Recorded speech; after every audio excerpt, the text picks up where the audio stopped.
नमस्कार, मैं हूं संगीता राय। पूर्वांचल एक्सप्रेस न्यूज के इस वेब पोर्टल में आपका स्वागत है। आइए देखते हैं हमारे संवाददाता राम सकल यादव की यह विशेष रिपोर्ट।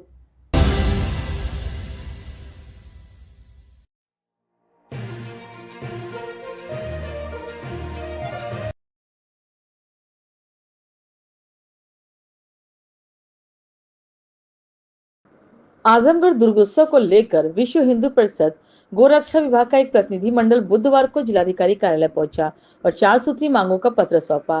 प्रतिनिधि मंडल में विजयादशमी सहित आगामी पर्वों पर मुकम्मल व्यवस्था करने और गर्भायोजन स्थलों पर पुलिस सतर्कता सुनिश्चित करने पर जोर दिया। गोरक्षा विभाग के प्रांत संयोजक गौरव रघुवंशी ने बताया कि जिले में नवरात्रि के दौरान अनेकों स्थानों पर गर्भायोजन होना तय है। उन्होंने कहा कि जिला प्रशासन सभी आयोजकों को निर्देशित करे कि गैर संप्रदाय के युवक गरबा कार्यक्रम में प्रवेश न कर सके। इसके लिए आईडी जांच अनिवार्य होगी ताकि किसी प्रकार का विवाद या असुरक्षा उत्पन्न न हो। रघुवंशी ने कहा कि कहीं भी पुलिस द्वारा मूर्ति समिति के कार्यकर्ताओं को बेवजह मुकदमे में फंसाने की धमकियां देना स्वीकार्य नहीं है। उनका कहना था कि किसी भी पर्व के नाम पर सनातनियों का उत्पीड़न नहीं होना चाहिए और पांडाल समितियों को प्रशासन के साथ मिलकर सहयोग करना चाहिए। प्रांत संरक्षक अशोक अग्रवाल ने कहा कि मूर्ति पंडालों के आसपास मांस मीट और दुकानें दशहरा तक बंद कराई जाएं। उन्होंने बताया कि मेले में भारी भीड़ और सड़कों पर घूमते बेसहारा गोवंश के कारण सड़क दुर्घटना पर खतरा बढ़ जाता है, इसलिए पांडाल समितियों को प्रशासनिक सहयोग मिलना चाहिए ताकि दुर्गोत्सव सफलतापूर्वक आयोजित हो सके। अग्रवाल ने पदों के मद्देनजर सफाई, विद्युत आपूर्ति और सुरक्षा व्यवस्था पर भी उच्च स्तर का ध्यान देने का सुझाव दिया। उन्होंने कहा कि दशहरा से पहले ही अभियान चलाकर निराश्रित गोवंशों को गौशालाओं में संरक्षित किया जाए।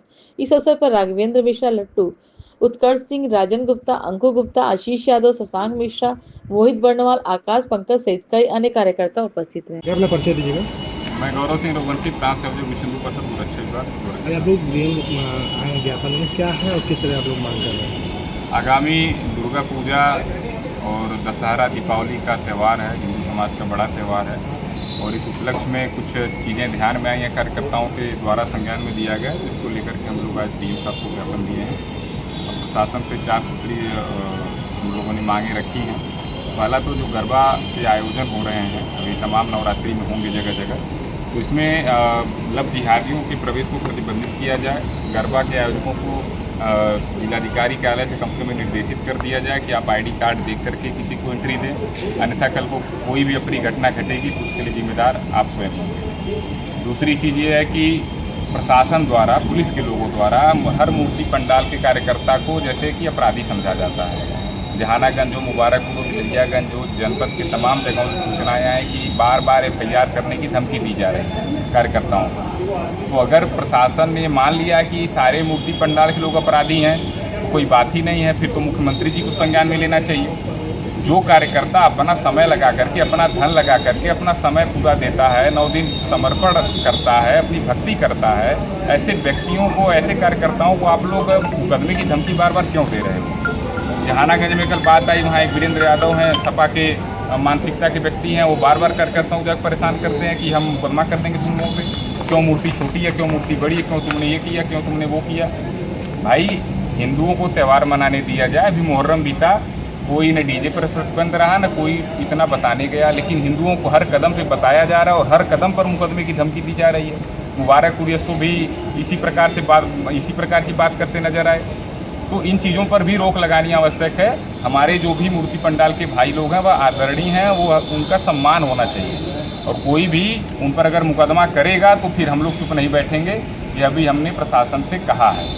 तीसरी मांग हमारी यह है कि जो भी मीट मछली की दुकानें हैं मूर्ति पंडाल के आसपास, चूँकि लोग पूजा आराधना करने आ रहे हैं, तो हमारे मूर्ति पंडाल के आसपास अगर कहीं मीट मछली मुर्गे की दुकान अगर है उसको अभी अस्थायी रूप से बंद कराया जाए ताकि लोगों की भावनाएं आहत न हो। चौथी मांग ये है कि दशहरे का मेला है, भीड़ रहेगी शहरों में, तमाम लोग गाड़ियों से आएंगे और ऐसे में गौवंश छुट्टा घूम रहे हैं, बेसहारा जो गौवंश हैं सड़कों पर, और उनके कारण आए दिन दुर्घटनाएं भी होती हैं, गौवंश भी जख्मी होता है और हम लोगों की व्यक्तियों की भी हानि होती है।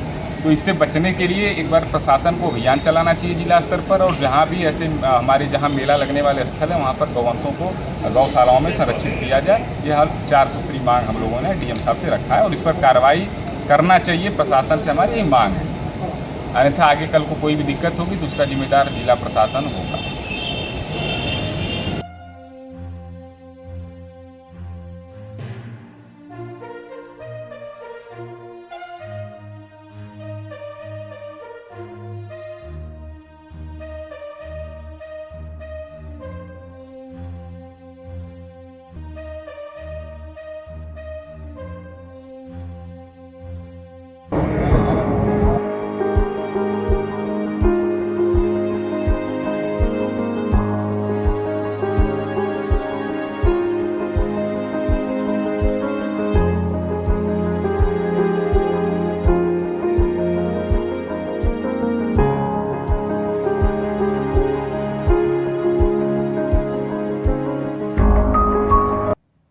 अगर आपको हमारी खबर पसंद आई हो तो हमारे चैनल को लाइक, सब्सक्राइब और शेयर जरूर करिए।